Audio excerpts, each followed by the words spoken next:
It's really neat to be sharing the stage with so many people that know so much about what they're talking about. So I'm going to break that trend by talking about something that I don't really know anything about what I'm talking about. I'm the director of platform development at GameSalad, but my talk tonight is actually going to be business-oriented, based off of a study that I did about a year ago. And as a disclaimer before I start, GameSalad is one of the participants in the study, but I was talking to them and doing the study before I actually started working there. I'm also going to apologize for the bad internet art that I ripped off. So this talk was inspired by a conversation I had with a friend of mine who ran a small startup. And what I was asking about were the books Good to Great and Built to Last. And if you haven't read those yet, they're pretty neat reads. They look at a variety of different companies to examine what made those companies successful, what enabled those companies to live 100 years or more, and what was the difference between those companies that survived and succeeded versus the ones that competed against them and dropped by the wayside. And so I was asking him questions about whether any of the principles outlined in those books were applicable to startups, things like culture and vision and stuff like that. And so our discussions led to discussions with other entrepreneurs, all of whom look a lot like Yahtzee. And an emerging thread that came up in our conversations was the role of focus in these organizations. And so from talking to a variety of different startups, what I found was that for small studios starting without outside capital, focus is essential. Small studios should be using their own products. They should be wary of taking on too many projects at the same time and the impact that it has on team size. And they need to underdo the competition by focusing on a few key features rather than delivering a bucket of features that don't really address the core needs of their consumers. So during the interviews, I talked to a variety of different studios. For the purposes of this study, I talked to Arcane, Certain Affinity, GameSalad, and Spacetime. And so over the course of the interviews with different people from these different studios, a lot of them were talking about how they were basically making games for themselves. So Harvey was talking about how their creative vision at Arcane pulled them towards a specific type of product. So they totally dig on FPS sims like Bioshock and Deus Ex, and all their business decisions are kind of guided towards them working on those type of games. Tim Fields from Certain Affinity said that they build the games that they wanted to play. Michael Augustin from GameSalad said that they were the initial audience for GameSalad, which is a game creation tool, and that they had at the beginning ideas for what features they wanted. And Gary Gaddis from Spacetime said that when they were working on Pocket Legends, that they were influenced by passion to work on the projects that they were working on. And so being in your own audience helped the studios maintain focus in a few different ways. Michael Augustin talked about how using their own software helped the company identify their customers' pain points.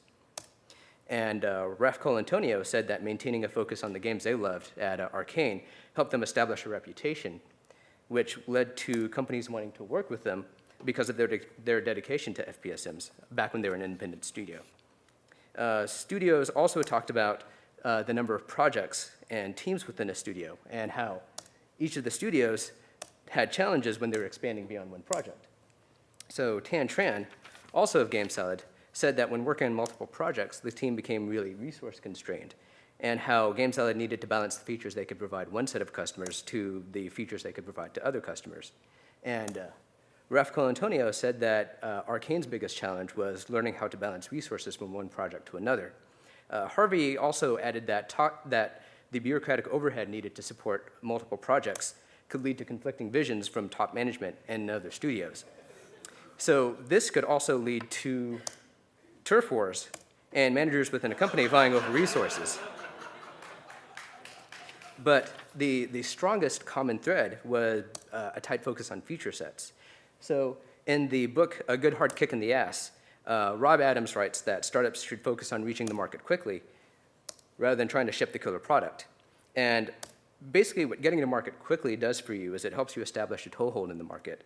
Market conditions can change really quickly, and if you take too long, your assumptions can become invalid.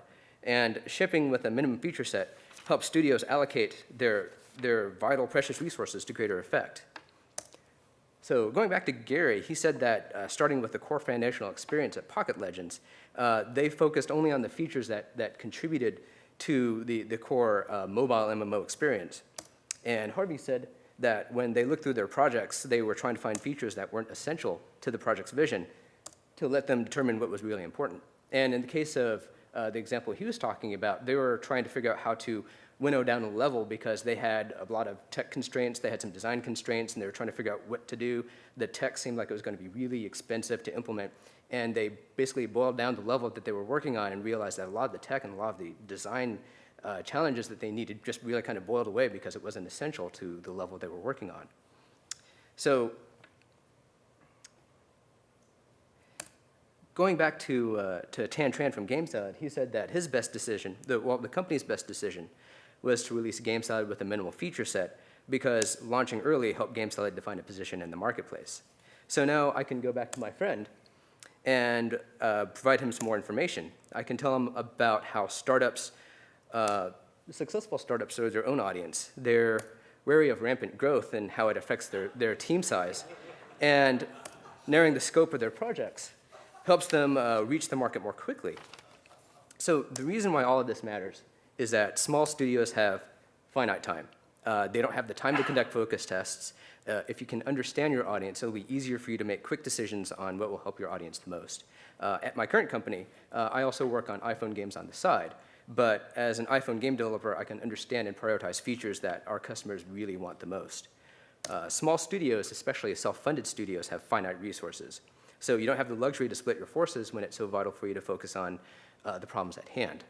And small studios need to understand their audience to make quick decisions. They need to concentrate their people on the problems that really matter, and they need to concentrate their efforts on the features that matter the most. So the sooner you can release a product, the sooner you can start bringing in money. So granted, this is a small sample size, like only 4 studios, and it's a small list of commonalities, but I'm still working on this study, so if you'd like to talk about your experiences and like basically how I'm wrong, I'd be really happy to listen. Because also, really, this study was an excuse for me to like talk to different people at companies and find out, what they thought was cool about it, and that was really neat. So that's it. Thanks.